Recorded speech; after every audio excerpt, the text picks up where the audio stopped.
Okay, thank you. My name is Richard Cuttler. I'm based with the Department of Culture and Heritage in Abu Dhabi. I'd like to thank the organisers for organising this very important conference and also for asking me to speak. I've been asked to talk about the work of the Department of Culture and Tourism. What I'd just like to say first, really, we're not actually a grant funding body.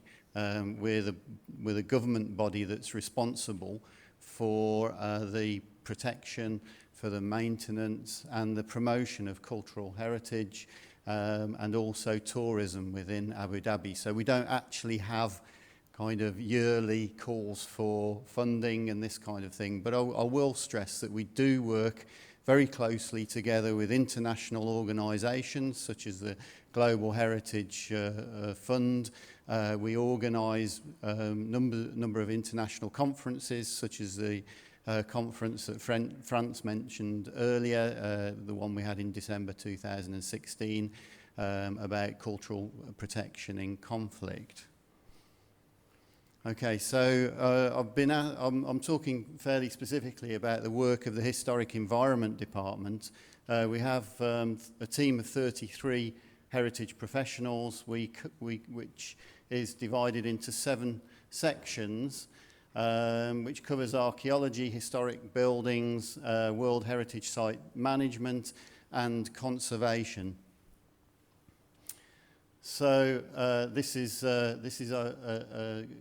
just covers briefly our activities. I'm not going to go through them all, but it's focused on the protection of heritage within Abu Dhabi, and there's a number of things here that I think are quite important as well, which are disseminating the research, practice, outreach, education, and so on. But also something else which I'm going to mention shortly, which is the development of the database and inventory in Abu Dhabi. When I was putting this together, it was actually quite difficult to try and condense down all of the projects that we're running at the moment into a few slides and into 2 minutes, as Bob mentioned. But these are just oops, sorry, I'm just going to go backwards. These are just a few of the projects. This is 3D modelling, so we're doing laser scanning at a camel kill site. This is a site that dates to around about 6,000 years ago, and there's a number of articulated camels that we found in the desert. They're associated with flint tools, and it's a large Neolithic camel kill site. We're undertaking research excavations, both Bronze Age excavations on Bronze Age sites on the island of Sabanias, and also on the Christian church monastery that's there, the 7th century Church of the East monastery. This is another research excavation here. That's Abdullah Al-Khabi excavating. This is actually a Neolithic site that dates to around somewhere between 7,500 and 8,000 years ago with stone-built architecture. We undertake remote sensing here, undertaking GPR. Again, we're not the intangible heritage section, but we do undertake some intangible heritage work, like interviews and so on, surveys and excavation, and our remit also includes paleontology. So we have formations of Miocene rocks dating to around about 8 to about 6 million years ago. We're also involved in capital projects, so we work very closely with our projects department, who are planning the restoration, renovation of some of the forts, etc., within Abu Dhabi, and also building new.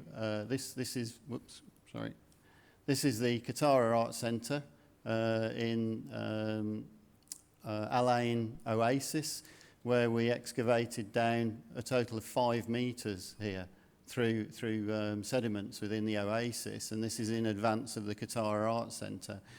I think Randa yesterday mentioned about Qasr Al Husn, and we've actually got the opening of Qasr Al Husn on Friday, if anybody's in Abu Dhabi.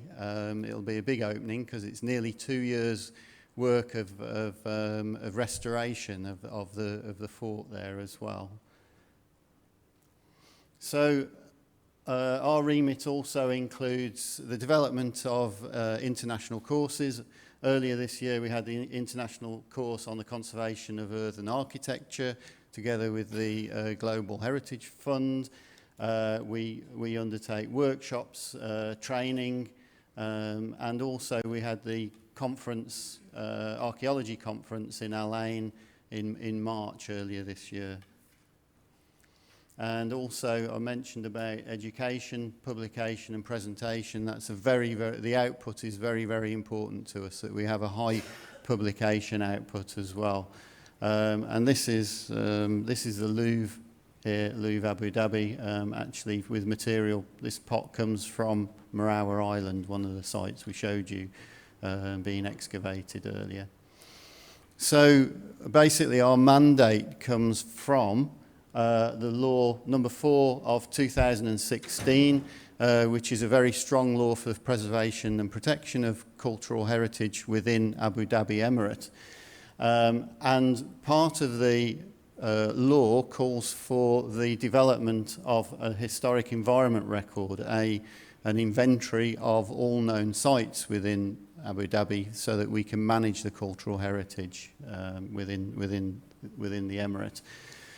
Just to give you an idea of the scale of what we're dealing with, here I've just put down some facts and figures and a quick audit. We work very closely together with the Environment Department and also the Planning Department, which is called the DPM, Department of Planning and Municipalities.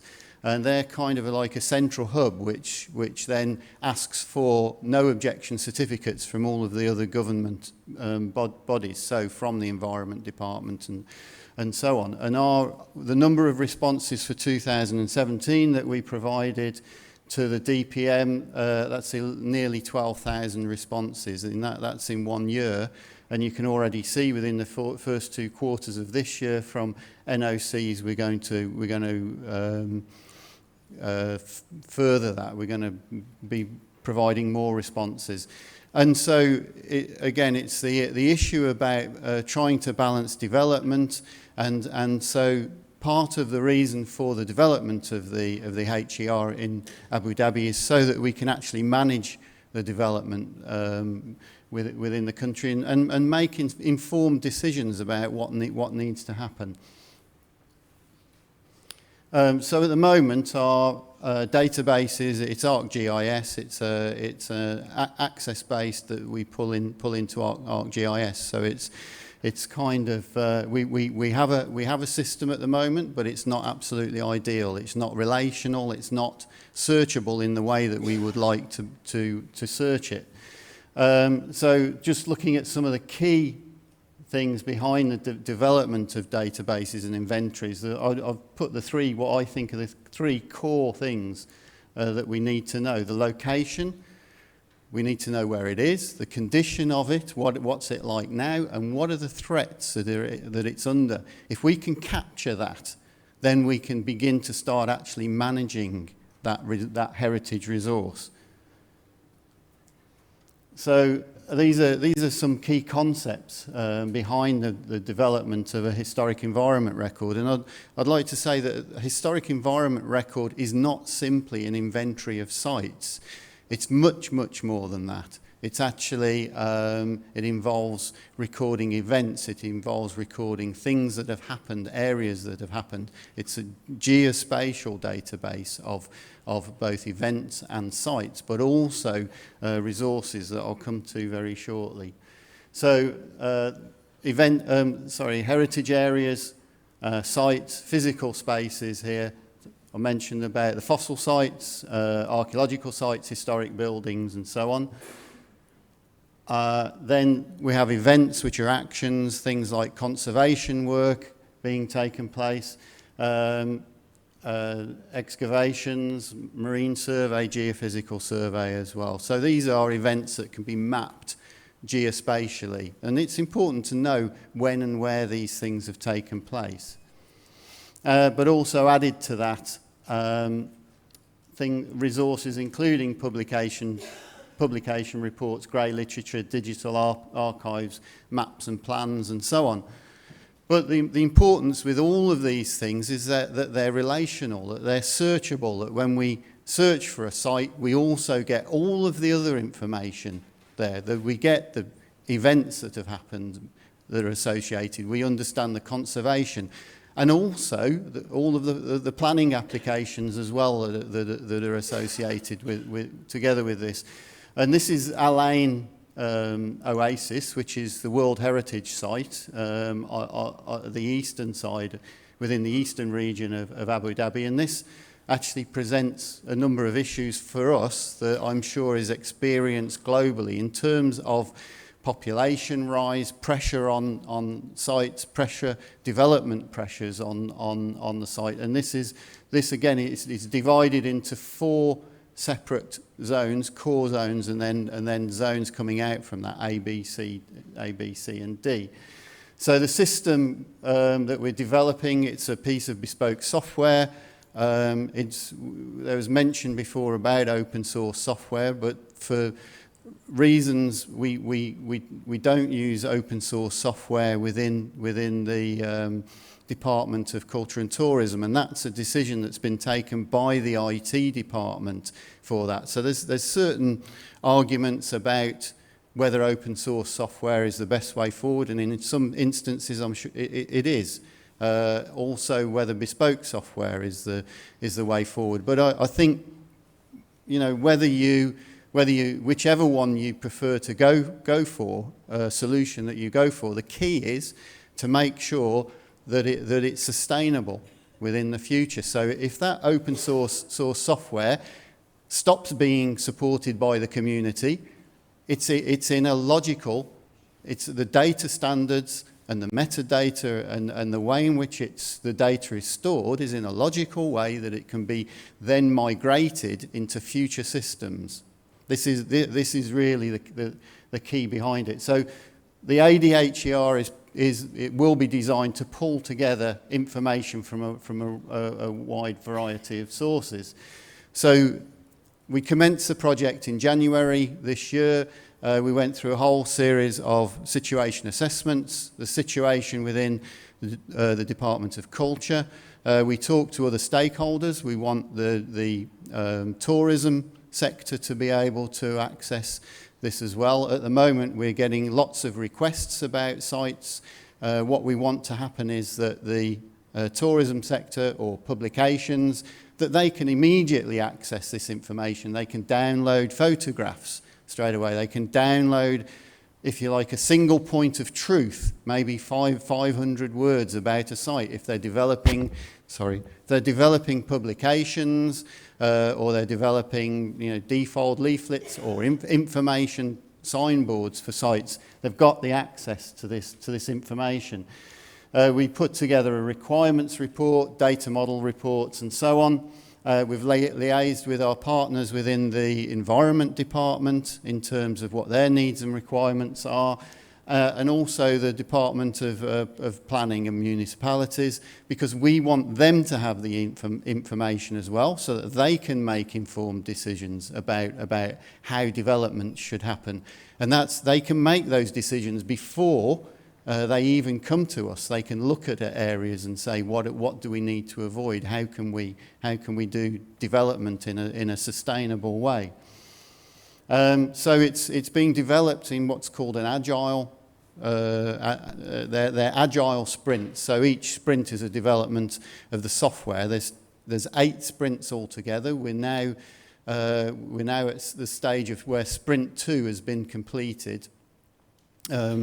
So it's becoming functional. There's parts of the software that are not functional, but the added advantage of developing in sprints is that you don't get a software delivery right at the end of the project and suddenly you find there's something missing or this is not doing the work that you need to do. So at each stage, it's because it's available on a web browser, the whole of the department is able to look at it, evaluate it, say what it's doing, what things are missing, and then we keep feeding back, and those changes are made at each sprint. So the changes from sprint 2 will be made in sprint 3, and the completion of all our 8 sprints will be done by September this year.